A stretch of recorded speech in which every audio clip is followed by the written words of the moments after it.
नमस्कार, तुम्हा सर्वांचे पुन्हा एकदा स्वागत आहे आजच्या या नवीन व्हिडिओमध्ये। तर बघा, इमारत व इतर बांधकाम कामगाराच्या योजना काय आहेत।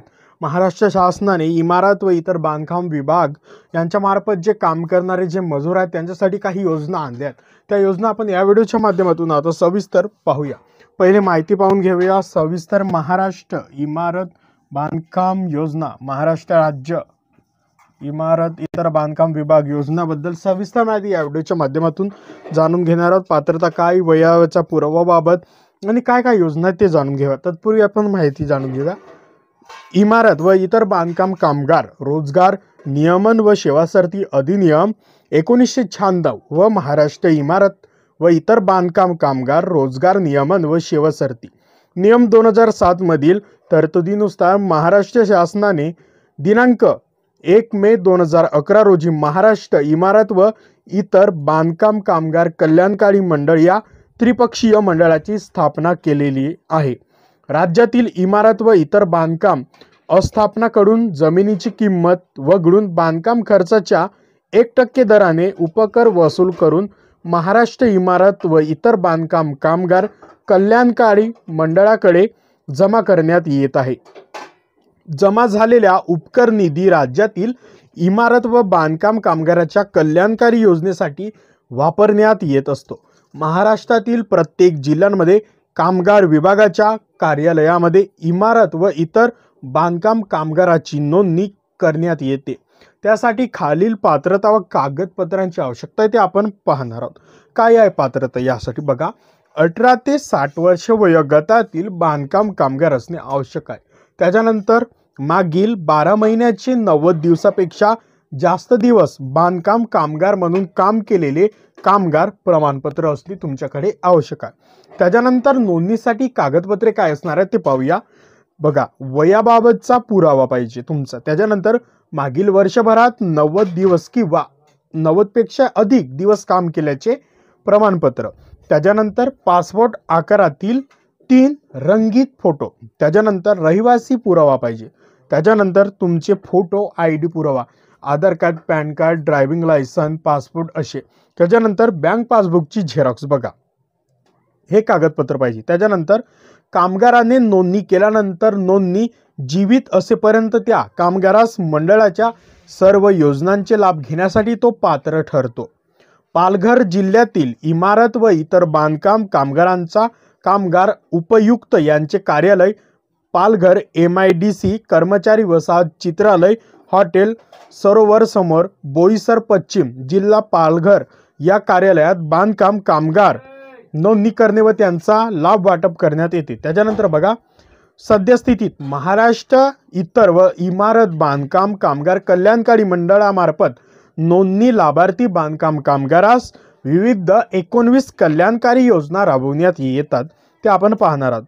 नोंदणीत लाभार्थी स्त्री बांधकाम कामगार तसेच नोंदणीत पुरुष लाभार्थी बांधकाम कामगारांच्या पत्नीस 2 जीवित अपत्यांपर्यंत नैसर्गिक प्रसूतीसाठी 15,000 रुपये व शस्त्रक्रियेद्वारे प्रसूतीसाठी 20,000 रुपये एवढे आर्थिक सहाय्य दिले जाते। त्यानंतर नोंदणी लाभार्थी बांधकाम कामगारांच्या प्रति शैक्षणिक वर्षी शाळेत किमान 75 किंवा अधिक उपस्थितीत असणाऱ्या 2 पाल्यांस इयत्ता 1ली ते 6वी साठी प्रतिवर्ष 2,500 रुपये फक्त आणि इयत्ता 8वी ते 10वी साठी प्रतिवर्ष 5,000 रुपये एवढे शैक्षणिक अर्थसहाय्य दिले जाते।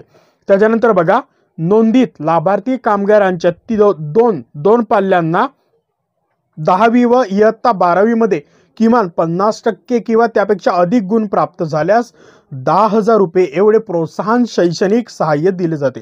त्याच्यानंतर नोंदणीत लाभार्थी कामगारांच्या 2 पाल्यांना इयत्ता 11वी व इयत्ता 12वीच्या शिक्षणासाठी प्रति शैक्षणिक वर्ष रुपये 10,000 रुपये फक्त एवढे शैक्षणिक सहाय्य दिले जाते।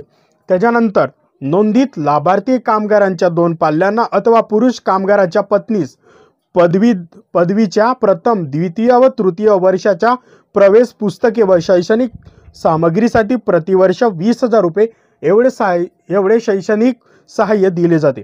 त्याच्यानंतर पाहूया, नोंदणीत लाभार्थी कामगारांच्या 2 पाल्यांना अथवा पुरुष कामगाराच्या पत्नीस वैद्यकीय व अभियांत्रिकी महाविद्यालयास किंवा संस्थेत प्रवेश घेण्यासाठी पुस्तके व शैक्षणिक साहित्य खरेदी करण्यासाठी प्रति शैक्षणिक वर्षी वैद्यकीय पदवी अभ्यासक्रमाकरिता 1,00,000 रुपये फक्त व अभियांत्रिकीसाठी पदवी अभ्यासक्रमाकरिता 60,000 रुपये फक्त इतके शैक्षणिक सहाय्य दिले जाते।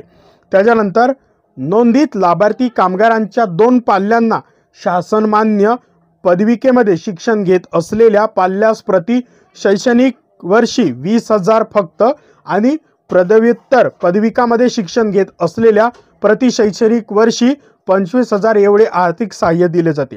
त्याच्यानंतर बघा, नोंदित लाभार्थी कामगार अथवा त्याच्या पती पत्नीने एका मुलीच्या जन्मानंतर कुटुंब नियोजनाची शस्त्रक्रिया केल्यास त्या मुलीच्या नावे 18 वर्षापर्यंत 1,00,000 रुपये मुदत बंद ठेव। त्याच्यानंतर पुन्हा बघा, नोंदित लाभार्थी कामगारास 75% किंवा कायमचे अपंगत्व आल्यास 2,00,000 रुपये एवढे आर्थिक सहाय्य।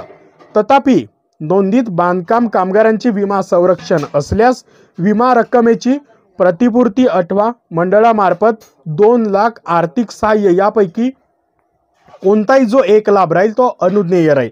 त्याच्यानंतर बघा, नोंदित लाभार्थी कामगाराचा मृत्यू झाल्यास त्याच्या नाम निर्देशित केलेल्या वारसास 10,000 रुपये एवढी रक्कम अंत्यविधीसाठी मदत म्हणून मिळेल।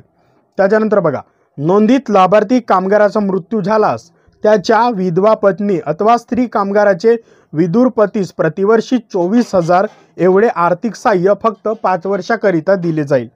त्याच्यानंतर पुन्हा बघा, नोंदित लाभार्थी बांधकाम कामगाराच्या कामावर असताना मृत्यू झाल्यास त्याच्या कायदेशीर वारसास 5,00,000 रुपये एवढे आर्थिक सहाय्य दिले जाईल। त्याच्यानंतर पुन्हा बघा, लाभार्थी कामगार व त्याच्या कुटुंबियांना गंभीर आजाराचा उपचारार्थ 1,00,000 रुपये एवढे वैद्यकीय सहाय्य एका सदस्यास केवळ एकदाच आणि कुटुंबातील 2 सदस्यांपर्यंत मर्यादित। तथापि आरोग्य विमा योजना लागू नसल्यास सदर योजनेचा लाभ देण्यात येईल। त्याच्यानंतर संगणकाचे शिक्षण बघा, MACIT घेत असल्यास नोंदित लाभार्थी कामगाराच्या 2 पाल्यांना शुल्काची प्रतिपूर्ती तथापि MACIT उत्तीर्ण झाल्याचे प्रमाणपत्र सादर केल्यास शुल्काची प्रतिपूर्तीसाठी करण्यात यावी। त्याच्यानंतर नोंदित लाभार्थी बांधकाम कामगाराच्या स्वतःच्या पहिल्या विवाहाचा खर्चाच्या प्रतिपूर्तीसाठी 30,000 रुपये अनुदान दिले जाईल। त्याच्यानंतर दिनांक 31 ऑगस्ट 2014 रोजी नोंदणीत जीवित असलेल्या सवर नोंदणीत बांधकाम कामगाराचा दैनंदिन गरजेच्या वस्तू खरेदीसाठी प्रति कामगार रुपये 3,000 रुपये एवढे आर्थिक सहाय्य दिले। त्याच्यानंतर बघा, नोंदित बांधकाम कामगाराच्या पाल्यांना व्यक्तिमत्व विकास पुस्तक संचाचे वाटप करण्यात येईल।